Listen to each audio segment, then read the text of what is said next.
Maybe instead of calling it my best substitute teacher's day ever, maybe I should say it was my favorite day ever. And it kind of surprised me. The main reason is because it wasn't because of what happened in the classroom. It was because of what happened in the hallway.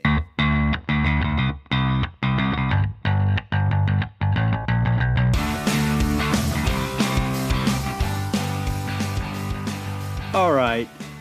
My best day ever happened recently, and it was surprising. Let me tell you why. And while we're doing this, while I'm yakking like I always do, be thinking about what you consider your best day ever, or probably in my case at least, my favorite day ever. A lot of you will think about when you had really good interaction in the classroom, how when the students really responded to you well. Maybe if you went through a day in a class that has given you a hard time, but everything went smoothly, and maybe even some of the students that tended to be the troublemakers actually had a good day along with you. Think about all that stuff. It's funny when this day happened. I'm going to mention a lot of stuff that happened in this same day.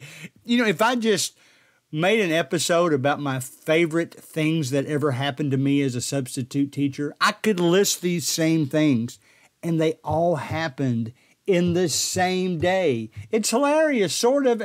It's funny.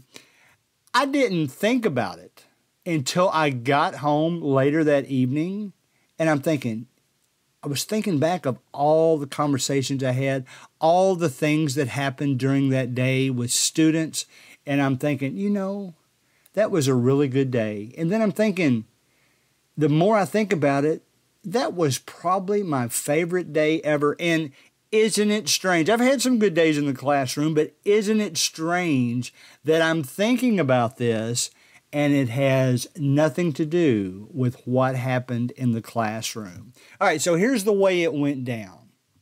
Just a little backstory. I had COVID 3 weeks ago. You all know that now because so many of you listened to the last episode. I guess that was episode 173 about COVID emotions. I've talked this. I don't want to get started on that again. Just go back and listen to the episode. But I've talked to so many people that have had COVID, and they too agree with me that there's a little emotional effect of that. With me, it's motivation. With me, it's still motivation, and that's close to a month ago now. This episode is coming out on September 18th, 2022, and it's funny. I still have those times when I really have to push myself. In fact, my favorite day now is one of those days that I had to push myself to get back into substitute teaching. It's like I'm making excuses now, and I'm making excuses to get out of something that I love. So I'm not sure. I'm going to continue to push myself. I'm going to continue to blame COVID because I wasn't like this before that, and I'm going to continue to do that. So the rest of the backstory is this.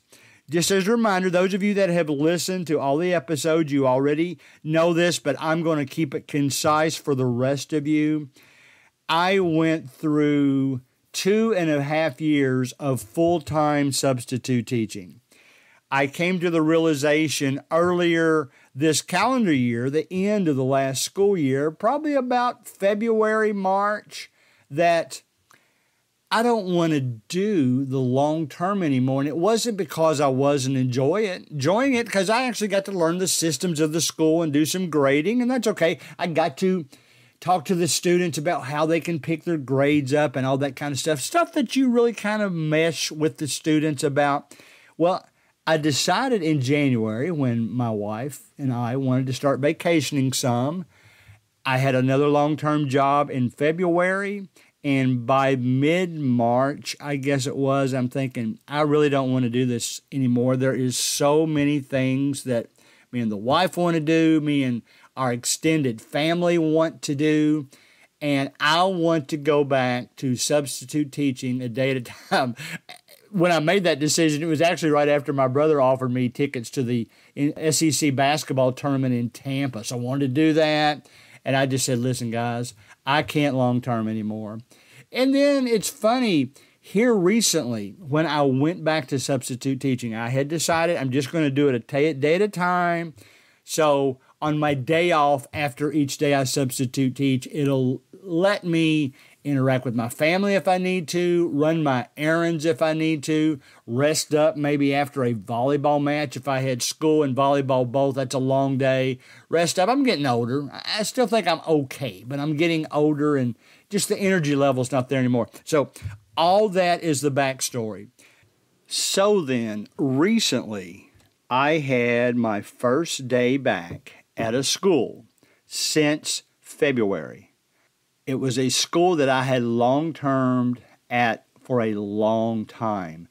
And it's funny, I walked in and it's kind of, you get that feeling, it's deja vu at the same time. It's like you feel like you're back home, all that good stuff. I love all the schools, but the ones that you're at the longest, you just kind of feel a connection there, right? Well, as I'm walking in, first thing that happens to me, now, there are a couple of different components to this school, and when I walked in, the principals don't always know, or assistant principals, that who the subs are going to be that day. That's, they delegate that kind of responsibility, as they should. That's too much for a principal to have to go through, probably, and I probably offended a bunch of principals now, because I know there are some that do that, but the principals, that's the first thing that happened in the hallway. They were welcoming me back. Haven't seen you in a while. Hope to see you more, in the days ahead. All that kind of good stuff. I'm already feeling good about that, okay? Then I'm walking down the hallway after the students are allowed. They can't get into the school at this school until about 7:40. So when they start walking down the hallway, I didn't just see kids nodding at me like, hello, Mr. Collins. I heard them yelling from the other end of the hallway, and they were happy to see me. I was happy to see them. It was kind of like a little class reunion. We hadn't seen each other since, I don't know, maybe March of this year of 2022. And we were happy to see each other. We didn't have enough time to talk. They wanted to spend time with me, telling me what they'd done over the summer, telling maybe about a new boyfriend or girlfriend that they have, telling me about what they've got going on, telling me about their new job, all that kind of stuff. But regardless, they were happy to see me and I was them. So I was really feeling pumped up at this point. I ran into one teacher who knew I was subbing for some reason and knew that her daughter was in my class. And for some reason, her daughter knew I was coming too. And she told me that, the students were excited because I was going to be back in the building. That made me feel really good. Now, as the day, that was just opening. So far, that was a good day. I'm not sure yet that I would rank it as a favorite day. It was just some good stuff that was going on.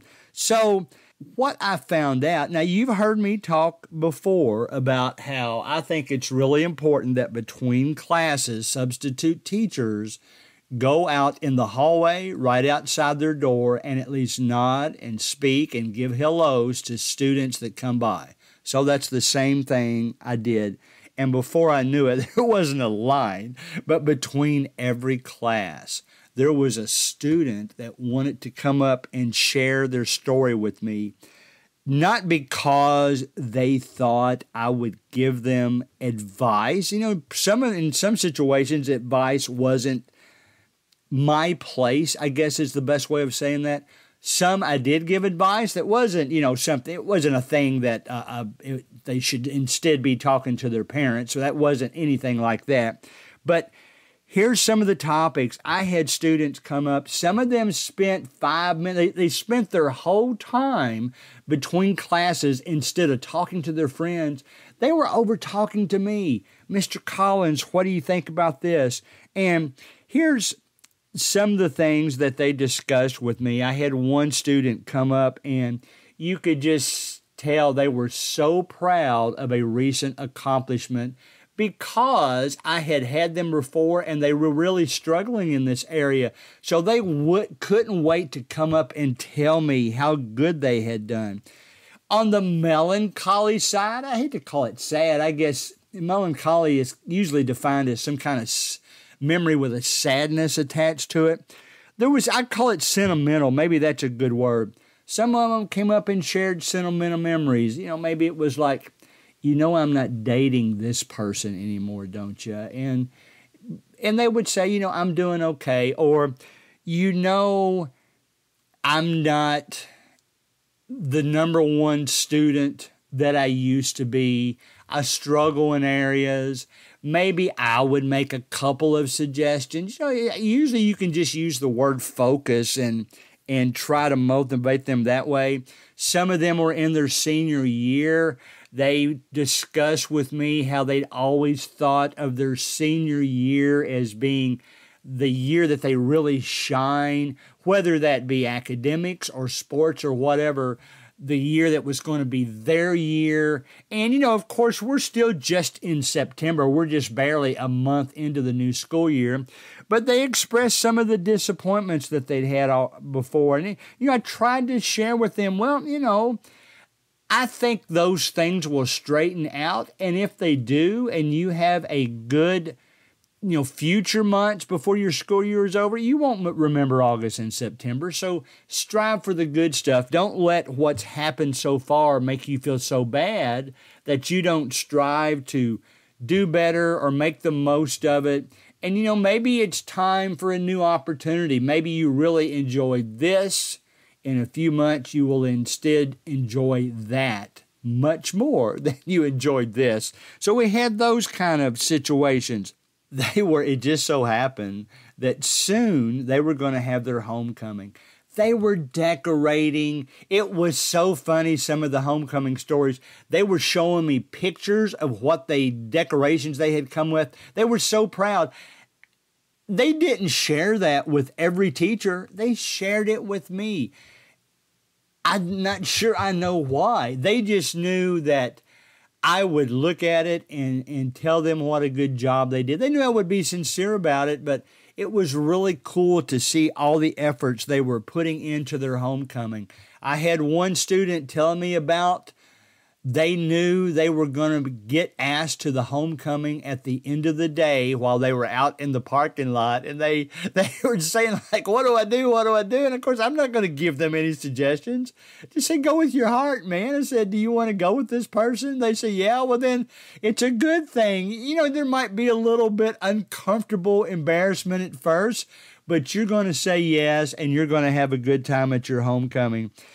The last two things I'll mention, it's kind of interesting because I will say that I did pick up several days at the end of last year in a middle school for 8th graders that I had in the 6th grade long term. So a lot of them knew me. And then when I came back, maybe 3 days here and there at the end of the school year, they enjoyed having me in class. I enjoyed seeing them again. Well, guess what? Those kids are now freshmen in this school. And it's kind of cool. On one side, you saw the little, deer in the headlights. Maybe that's the best way to describe it. They're in high school. They go from being big man on campus in the 8th grade to being freshmen of a 4-year school. So, they're probably a little bit intimidated by that. They looked up at me and they saw a familiar face and they were excited. I was excited. I asked them how their high school was going, whether they meant it or not. They said great, or they said maybe I'm adapting, I'm trying my best, all that good stuff. And then probably the day was capped off. This wasn't the best thing of the day, but had a volleyball match that night. So this one actually took place on the volleyball court. We were there, and all of a sudden, this girl from a school that I had never substitute taught came up to me and said, do you remember me? And I did. I remembered who it was. I had taught her at another school. Now she was at this school. I could see the smile on her face. Kids always love it when you remember who they are. And I've even had students come up to me and say, I know you don't remember my name, but do you remember when you taught me 2 years ago? And then I called them by name. I can't do that all the time. In fact, I probably do that less than 50% of the time. But that made her day in that I remember her, even though I had taught her at the same school. So what's the moral of today's lesson? Are you the type of teacher that when you haven't seen students for a while, they come up to you and want to talk to you? I think it's just because I strive to be a good listener. I strive to joke around with them. I strive to be friendly. I had conversations with referees this week, as a matter of fact, and this is life in general, you always enjoy being around people that are willing to laugh, joke, have jovial conversations, not always having negative things to say. Those are the ones that you want to be around the most. Well, the students are the same way. To all of you substitute teachers, I would encourage you, strive on that presence that will make the students not only be happy when you're back in their school, but seek you out and want to have conversations with you. Strive for that side of your personality.